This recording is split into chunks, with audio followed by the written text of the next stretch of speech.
Hi guys, so today's video I basically wanted to discuss the birth of Emma and how that all went down, what exactly happened to me, some kind of scary things and then some really awesome things that I found to be awesome and amazing. So very early morning hours of October 21st, 2016, right about 12:30 in the morning, I started feeling some light contractions, but they didn't hurt. And funny enough, I was watching a documentary on how we're created in the womb and everything. October 21st was my due date. I called my midwife around, I want to say 3 o'clock in the morning, and I explained to her, look, for the past 3 hours I've been getting contractions, regular ones, very timed, very consistent. Ended up taking a bath to try to get them to slow down. Every time I got in the tub, they would slow down. Like, they would just not hurt at all. And they really didn't hurt. They felt more crampy, but it was the consistency that I was worried about. And she's like, well, if you don't think that you're in labor, just go ahead, try and nap it off and see if it is. Okay, fine. I was able to go to sleep. I think I woke up again at 5 and called my mom. I was like, oh, Mom, you know, these are getting a little intense. These, you know, hurt, but they weren't as close together as they had been. So I got worried. Okay, yeah, this is just false. This isn't happening. It was a Friday, so I was supposed to go to work, and I work in a call center, you know, calling for Spectrum. Hey, you want to buy my internet?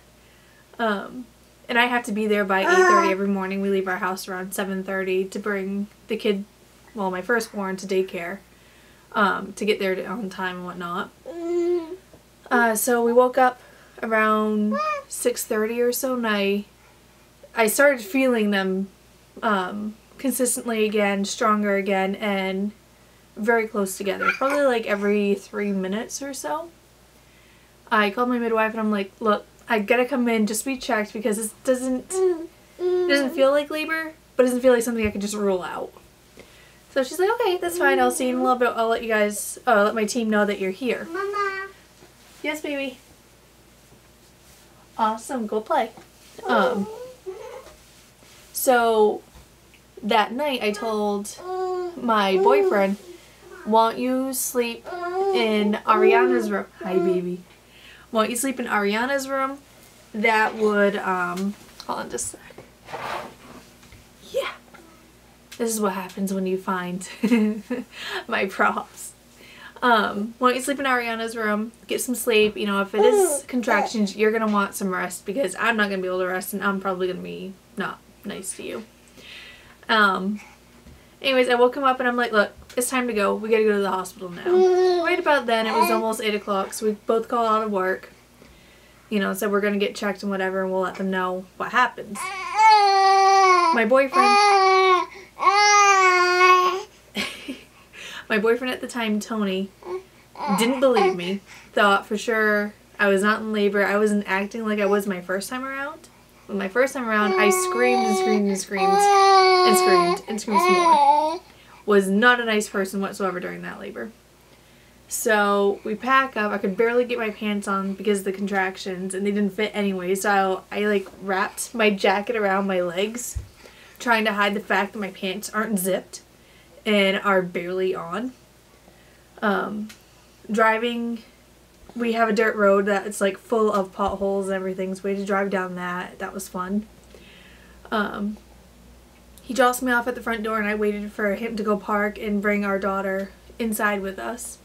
Get to the thing and he's just complaining like the entire time that I wasn't in labor, it wasn't going to happen, there's no way that she would come on time, let alone, you know, not being late like our other daughter who was 5 days late.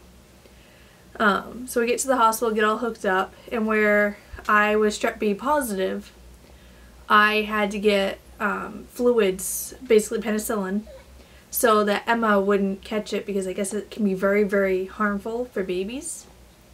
It can even cause death in some cases, I guess. So anyways, we get in there and I told them, you know, look, you're going to want to check me now if I am in labor, because last time I came to the hospital right when I thought labor was starting, I was 8 centimeters. And she's like, oh, okay, yeah, we'll check you in a little bit. And I'm like, no, you need to check me now. Trust me, you just will.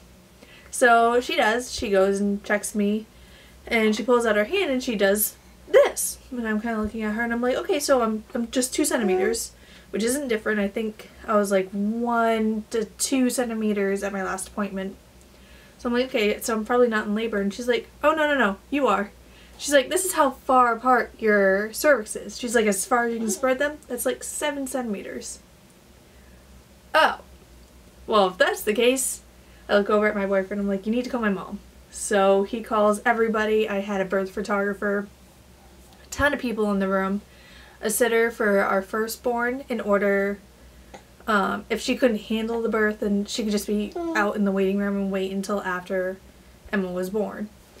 Turns out she was perfectly fine, was very, very, very helpful, was just so excited to be in the room and to help Mama breathe, you know. So anyways, I had requested a water birth and knew that my second labor was going to be just as quick as my first. My first was only 3 hours, start to finish, like boom, boom, done. Emma, the doctor or the midwife only wants to count her birth being between 2 and 3 hours because of the fact that they weren't consistent when I called her that same morning. So we got in the tub, and let me tell you, the tub is the best thing to ever give birth in. I've given birth on a table and in a tub, and I will do the tub 1,000 times over ever doing a table. The table is dry, it's uncomfortable, and it just, you're on your back and gravity is not helping you with a baby, you know, being pushed out of your vagina. So got into the tub, and I stayed in there for about an hour and a half or so. Everybody showed up finally to, you know, be there for us. And they popped my water as soon as I got in the tub. I had asked them to delay it as long as possible so that my labor would last longer to, you know, help my parents get there on time, or my mom and sister, because they worked an hour away. We called them at like 8:30 or so. She was born at 10:14 in the morning. So, I mean, it wasn't long and she was here. They barely made it. Broke my water, started, started pushing. And, I mean, with my labors, I feel like I have to push forever. It doesn't tire me out. I feel the urge to push for like a good half hour to an hour straight at least. So eventually it came to the point where she was coming, but my cervix was only dilated to enough, but it had a lip still. So my midwife had to forcibly hold that open so that the baby could come out. And she did. I'm trying to think of what else. Anyways, baby came out nice, healthy. And then midwife had previously warned me with water births there comes risk of bleeding and not knowing how much exactly you bleed. And then we started looking at the tub, and the tub started filling up with a very, very maroon red color. I mean, it was blood. It was very, very dark, very opaque. I remember them asking me to get out, and I'm like, okay, that's fine. And we waited for at least a half hour, and they're like, okay, your placenta hasn't come out yet. So I was like, okay, no big deal. I didn't ever feel like it hurt me the first time to deliver the placenta. And the second time, every time I thought the placenta was coming out, it wasn't. It was just extreme blood clots, just very, very big one, lots of blood. And I started panicking because what happened was my uterus is heart-shaped, and it's like bicornual or something uterus. And I think what must have happened is that my placenta was in part of the heart, you know, one half of it, and as it was contracting, it must have been contracting down on the uterus and not letting it come out. That's my personal opinion. We never really knew why it was retaining. And basically what was happening was behind the uterus there was a bleed. And that was what was causing all this blood to come out. So basically they gave me a shot of Pitocin to try to stop the bleeding. They tried getting Emma to nurse. She was doing it, but it wasn't giving me enough contractions. They tried, massaging.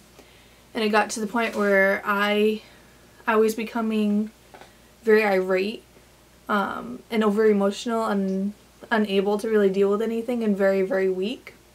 So they put on an air mask for me. And then they had called an OBGYN to come and do a D&C on me. It wasn't really a D&C, it was a manual removal of the placenta. Well, he wasn't being quick enough, and my midwife got really, really worried that, something was going to happen, so she ended up just doing it and everything. And for these, I don't know if you were supposed to get knocked out or any numbing stuff or anything, or any pain reliever. I didn't. It was something that I would never wish on my worst enemy. It was awful. It was very, very scary. And after having given birth to my second born in a birth tub, which was so incredibly amazing and so awesome, and then not being able to really hold her after that because you need help yourself, is very traumatic. You don't get to see them weigh your daughter. You don't get to see them measure her, give her shots. Somebody was able to let her suck on their finger while they were doing all of that, and instead of having her nurse, that's what she got to suck on, and that it was heartbreaking not to be able to witness all that and witness my daughters, my first one holding my second one, really, because I was going through all this, and it wasn't a short experience. It took them, right about 2 hours, I would bet, in order for them to, bless you, stitch me back up and fix the damages that had been done. So after she scooped out the placenta and everything, basically what she did, she shoved her hand right up there and scooped around the placenta and pulled it out, which is very, very painful, especially when you've just given birth and that area is tender down there already. Hey, baby. Wanna play with this again? It's very, very tender already. And, at that point you're freaking out. You just got Pitocin, so you're contracting again. And the bleeding just isn't stopping. And at that point I was pretty out of it. I had lost so much blood. And then, of course I had a second-degree tear. So she had to go and stitch me back up. And at that point, after they had done all that, they gave me a shot to calm me down because I guess I was really freaking out. That shot was weird. I felt so out of it. Like I was in a dream and I was just watching over myself. Of course that didn't happen. You feel like you're not in your body and you're just so disconnected with everything, and you literally will say anything and anything. Like just go on and babble away. So anyways, 10/14, she had been born. That stuff all happens. Emma ended up being 8 pounds, 13 ounces. She was 21.5 inches long. I had to stay in the hospital for 3 days. One, because Emma didn't get all of the penicillin that she needed because my birth was so short. You need at least 3 hours worth of it, and like I said, I got maybe 2, if that. I didn't get to finish a bag, let's put it that way. And then second reason, my iron and blood levels had gotten extremely low because I ended up fainting a few times after they had done all that stuff. And they shoved like a bag of ammonia in my face to try to wake me up. It was an awful experience. My hemoglobins went down to, I think, 7.9.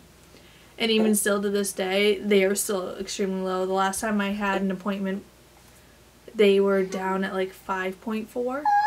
Very, very low. And then my blood count was down to 24. And it stayed that way consistently the entire time I was there. So anyways, that was the birth of Emma and all of the events around it and basically what happened.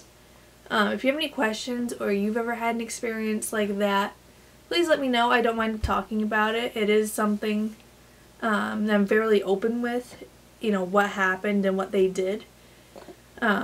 Fairly open about my water birth and how amazing I think that was and what a great pain reliever it was. The only thing that I have to say that is if you do choose to have a water birth, get in the tub as late as possible.